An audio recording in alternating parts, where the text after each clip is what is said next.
I can see him in my mind's eye. Dark Maul a laissé une impression durable aux fans lors de ses débuts dans la menace fantôme, et aussi avec son retour surprenant dans plusieurs autres projets. Mais vous ne savez pas tout, et il y a encore beaucoup de choses à savoir sur lui. Bien le bonsoir, mesdames et messieurs. Nous sommes l'animation de la soirée. Comme pour de nombreux personnages populaires de Star Wars, Dark Maul a bien plus à offrir que ce qui est montré dans les films et les séries. Dark Maul a une histoire riche dans les deux chronologies de la franchise, le canon et Legends, cette dernière explorant son parcours et ses aventures passées, principalement à travers des médias publiés. Dark Maul a peu de lignes de dialogue et est un personnage relativement statique dans le contexte de la menace fantôme. Le canon moderne de Star Wars étoffe le personnage de Maul après l'invasion de Naboo, tandis que la chronologie originale Legends se concentre sur ses sinistres escapades Sith qui se déroulent avant ses débuts au cinéma. Si l'on se contente d'explorer les apparitions de Dark Maul à la télévision et au cinéma, on ignore peut-être les 10 faits fascinants sur ce seigneur Sith. La guerre des clones contredisait une grande partie de l'histoire établie à l'époque où Legends était encore la chronologie officielle. Pour cette raison, The Clone Wars devrait être considéré comme exclusif au canon moderne de Star Wars au lieu d'une propriété des deux chronologies. L'un des nombreux changements apportés par The Clone Wars était une nouvelle histoire pour Dark Maul, le réimaginant comme un frère de la nuit de Dathomir. L'espèce et l'organisation des Frères de la Nuit ne font pas partie de la chronologie Legends, et l'incarnation originale de Dark Maul n'avait aucun lien avec la planète Dathomir. De nombreux livres et bandes dessinées de l'ère Legends, comme la courte bande dessinée Marked, établissant Maul comme un Zabrak du monde d'Iridonia. Cependant, comme son homologue plus récent, l'incarnation originale de Dark Maul dans Legends a été retirée à sa famille, très jeune, par Palpatine.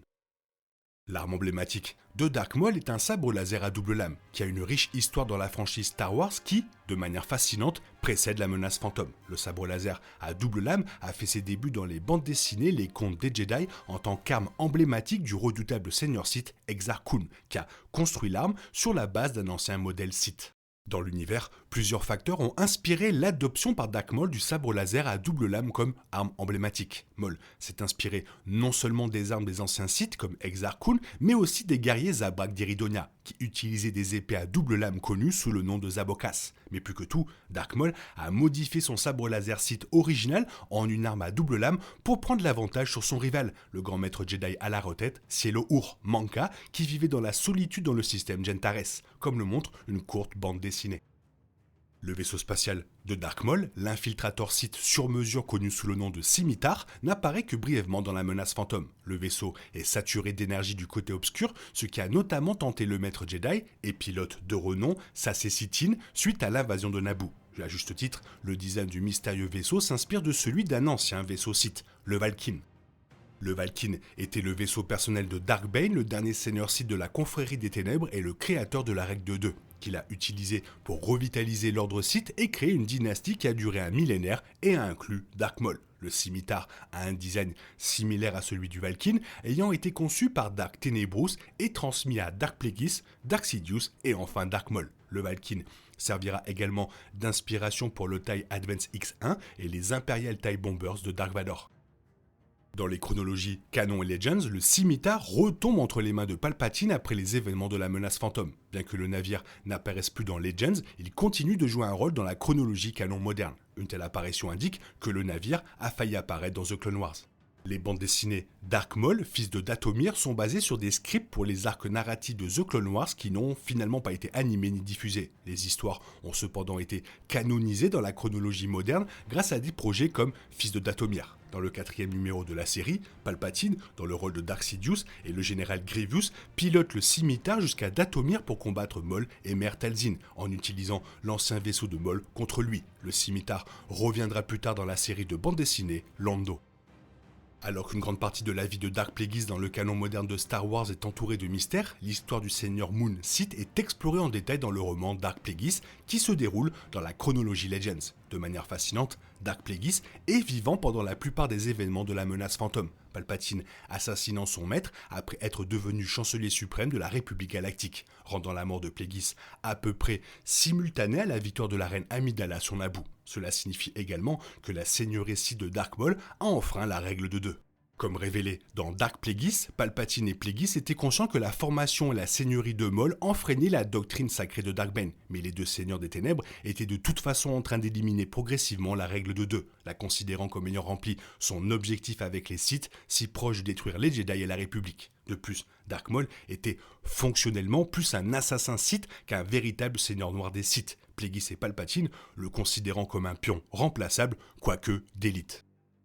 L'alliance de Dark Maul avec le syndicat du crime Soleil Noir est montrée dans The Clone Wars, mais dans la chronologie Legends, les seigneurs Sith ont porté un coup dévastateur à l'organisation avant les événements de la menace fantôme. Comme le montre la mini-série Dark Maul de 2000, Palpatine a chargé Dark Maul de déstabiliser Soleil Noir pour les empêcher d'interférer avec ses plans sur le long terme. Malgré la vaste influence de l'organisation, il n'était pas du tout à la hauteur de Dark Maul. Dark Maul a assassiné 9 Vigos du Soleil Noir et leur chef, Alexis Garin, les neutralisant pendant plus d'une décennie. Notamment, la garde du corps de Garin était une puissante sœur de la nuit de Dathomir, Miguela. Dark Maul de la chronologie Legends, bien qu'il n'ait aucun lien avec Dathomir ou les sœurs de la nuit, a croisé la route de l'un de leurs guerriers en combattant Miguela. Alors que Miguela était une puissante utilisatrice du côté obscur, Dark Maul l'a battue, la coupant en deux avec son sabre laser. Les marques noires de Dark Maul ne font pas partie naturellement de sa pigmentation. Ce sont des tatouages ayant une signification différente dans chacune des deux chronologies. Leur signification originale a été établie dans Marked, qui révèle qu'il s'agit de tatouages Sith traditionnels appliqués par Palpatine lui-même. Sans surprise, le processus est atroce, la douleur et les symboles eux-mêmes symbolisant le dévouement de Maul sur l'ordre Sith.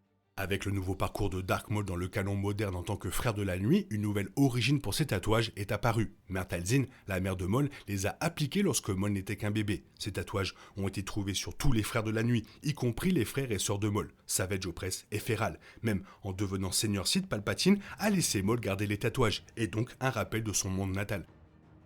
Avec la refonte de Dark Maul pendant la guerre des clones et le fait de devenir un acteur majeur de la pègre galactique dans le canon moderne, il est devenu nécessaire de se venger pour l'ancien Seigneur Sith. Après son retour, Maul fut rongé par un besoin obsessionnel de se venger à la fois d'Obi-Wan Kenobi et de son ancien maître. Mais c'est l'un de ses successeurs qui a failli le tuer. Selon Dave Filoni, Maul était sur le point de mourir lors du final de la saison 2 de Rebels, Dark Vador tuant l'ancien Seigneur Sith avant de pouvoir quitter Malachor. Filoni et le reste des showrunners ont finalement décidé de ne pas le faire, ce qui était pour le mieux. Non seulement la survie de Maul lui a permis de continuer à jouer le rôle de méchant convaincant dans la saison 3, mais elle lui a également donné une disparition bien plus appropriée. En voyageant sur Tatooine pour tuer Obi-Wan Kenobi, les deux anciens ennemis s'affrontent une dernière fois, Obi-Wan abattant Maul et récupérant sa victoire sur la menace fantôme. Étant donné que la guerre des clones n'a jamais figuré dans la chronologie originale Legends, elle n'a jamais été destinée à en faire partie, elle devrait être présentée comme exclusif au canon moderne. Cela signifie que le retour de Maul pendant la guerre des clones et les affrontements continus avec Obi-Wan Kenobi doivent également être ignorés. Dans la chronologie Legends, Dark Maul meurt lorsque Obi-Wan le coupe en deux sur Naboo. Maul, resté mort, était sans doute pour le mieux selon les spectateurs. Laisser Dark Maul mort rend la victoire initiale d'Obi-Wan Kenobi plus significative, et cela ne nécessite pas que Maul soit redéfini davantage. Dark Maul est l'assassin de Palpatine, pas un maître manipulateur comme il est dans The Clone Wars et Rebels. Et pour survivre, il faudrait qu'il soit bien plus puissant que ce que le film le décrit. D'un autre côté, la survie de Maul lui a permis d'être un personnage beaucoup plus complexe et un rival plus personnel pour Kenobi. Dans Legends, Dark Maul est mort à la fin de la menace fantôme, mais des projets ultérieurs permettraient au fac-similé du Seigneur Sith décédé de revenir sans contredire le film. La courte bande dessinée Résurrection a demandé au prophète du côté obscur de créer une apparition réaliste de Dark Maul via Sith Alchemy. Cela oppose le Seigneur Sith fantôme à Dark Vador qui s'avère victorieux contre son adversaire mort-vivant.